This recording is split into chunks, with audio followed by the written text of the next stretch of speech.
welcome to our first official lecture of the semester. In this lecture, I'm going to provide you a whirlwind tour of the geography of the Andes region. So, who are the Inca? Well, quite simply, they were the largest empire in pre-Columbian America, and believe it or not, the Inca Empire only lasted from about 1435 to about 1533 or 1534 AD, meaning they were around for under a century, which is a very short amount of time for such a prosperous culture. The indigenous name, so what the Inca called themselves, was Tawantinsuyu, which means four parts together. The name Inca is a Quechua term for king, but was adopted by the Spanish because it was so easy to say.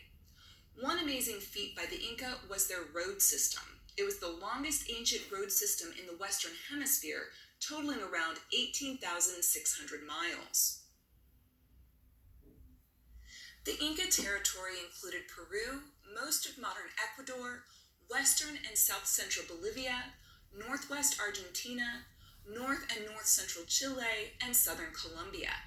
This covers an impressive 2,485 miles of land. Essentially, they built their empire among the Andes Mountains.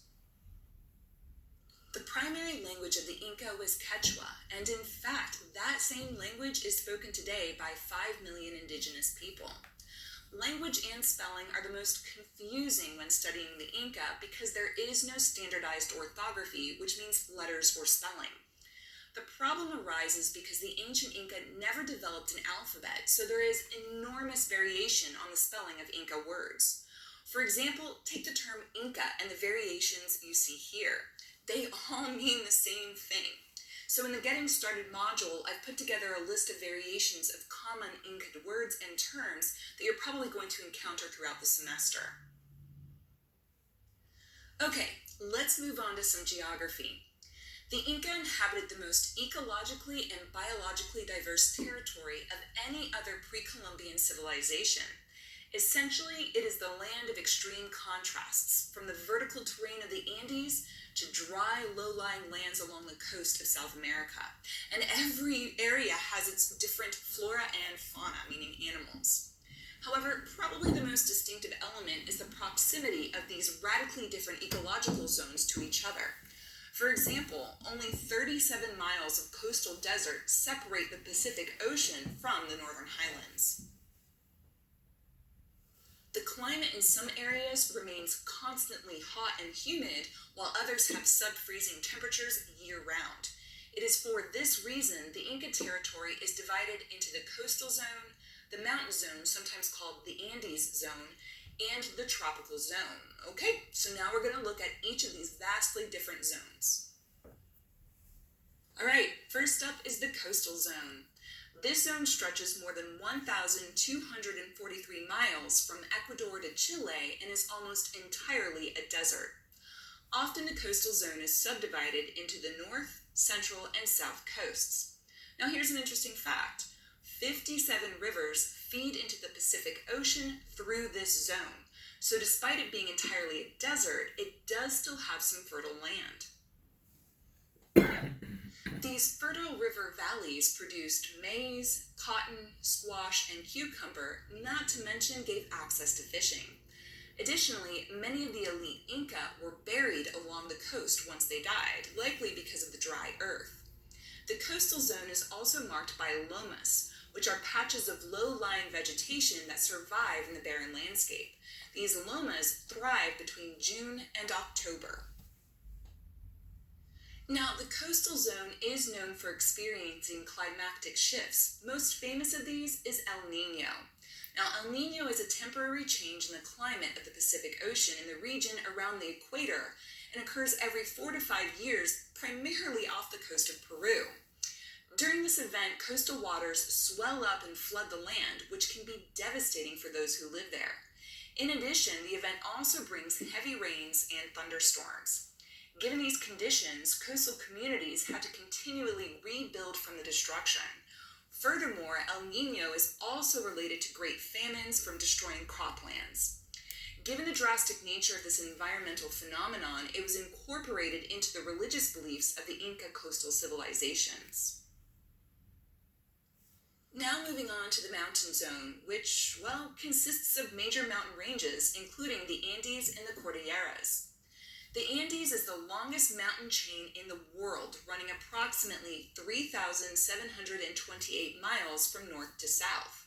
In addition, it has 57 peaks with altitudes more than 17,388 feet above sea level. There are two primary mountain chains in the Andes, which are called the Cordilleras. There's Cordillera Oriental or Blanca. It is the highest altitude chain and contains 50 of the tallest peaks in South America. Then you have Cordillera Occidental or Negra, which is the smaller range that runs parallel to the Pacific Ocean. The Andes are further subdivided given the grand size of the mountain range. Now, this is a pretty simplistic division into north, central, and south. The northern Andes corresponds to the Cordilleras within Colombia, Venezuela, and Ecuador and consists primarily of narrow parallel ranges. The central Andes, which was the geographical backdrop of the Inca Empire, corresponds to the boundaries of Peru. Now, the Cuzco Valley is located here, which contains the largest population in the Andes.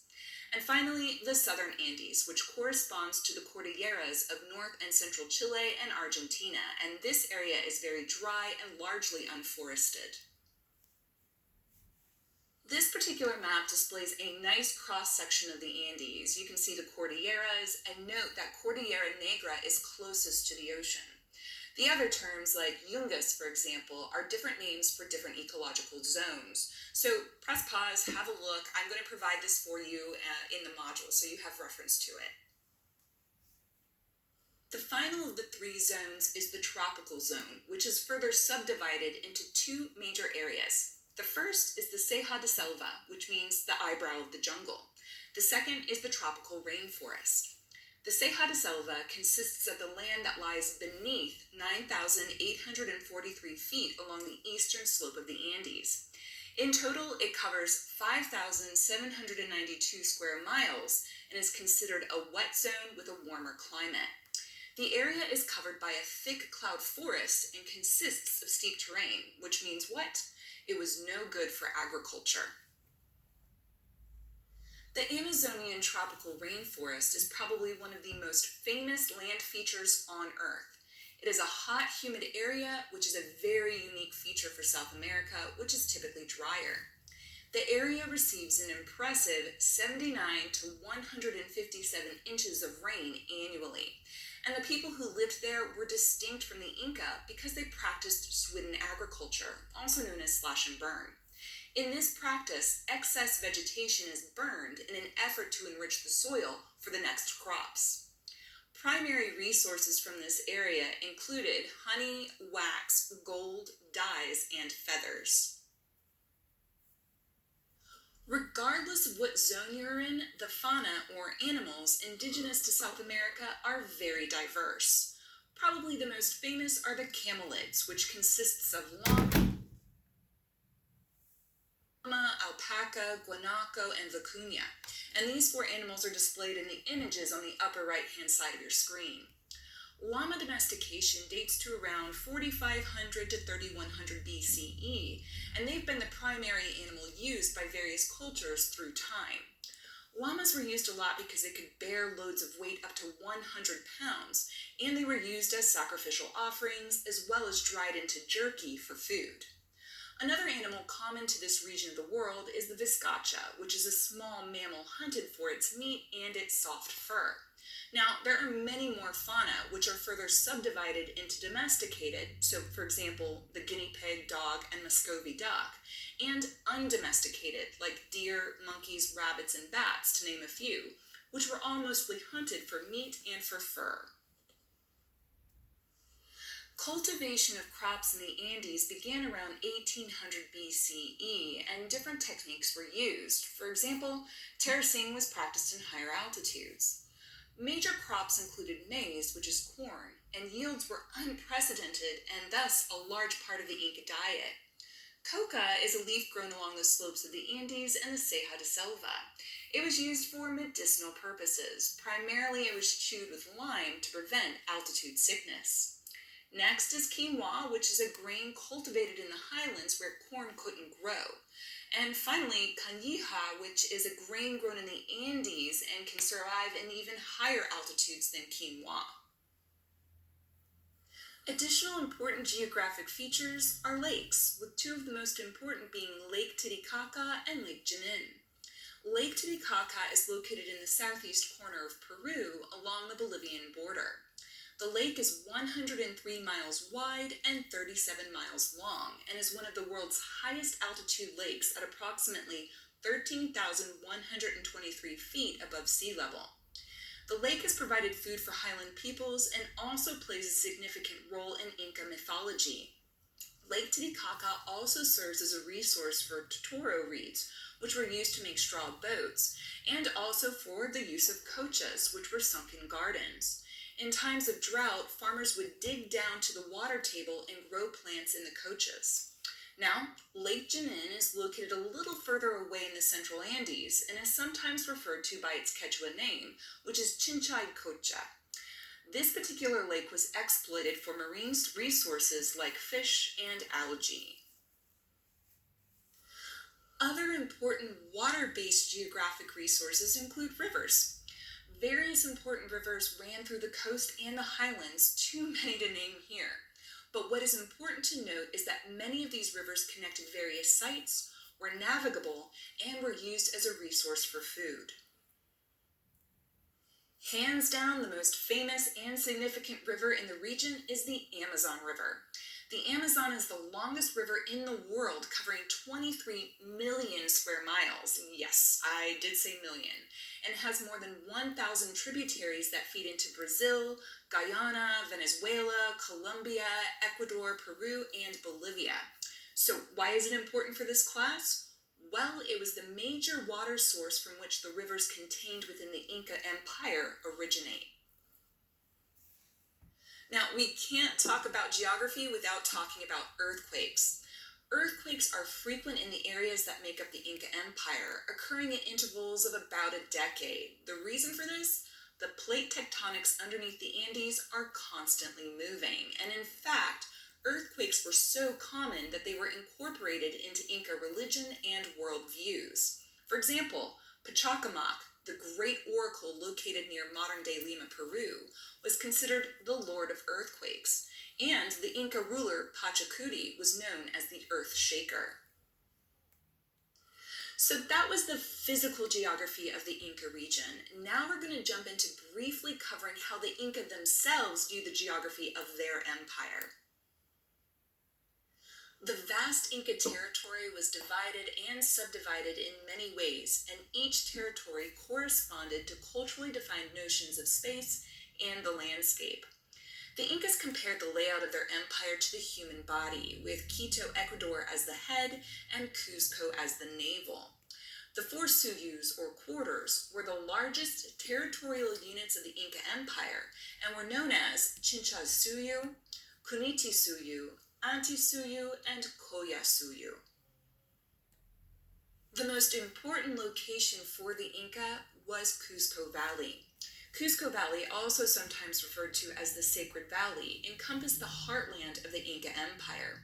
It's located in the Central Highlands, and it rests at an altitude from about 9,843 to about 15,748 feet above sea level, and it has been continuously occupied by human populations since 9500 BCE. We're going to talk more about Cuzco later in the class. If you recall, I mentioned the largest territorial units in the Inca Empire were called the Suyus. Well, the next largest territorial units were called Huamani. Essentially, they were Inca provinces or cities that contained various ethnic groups under Inca rule. Major Huamani included Cuzco, which was the capital of the Inca, Tumbes, which was the last stopping point on the coastal Inca highway and was built as a fortress to prevent outside attack, Quito in Ecuador, which was the northern end of the Inca Empire and second capital of the Inca, and Tumipampa in Ecuador, which was established in the final decades of Inca rule. And to close out this lecture, we're going to cover a few more important Huamani. The first is Chachapoyas in the northern highlands of Peru, which was originally inhabited by multiple ethnic groups.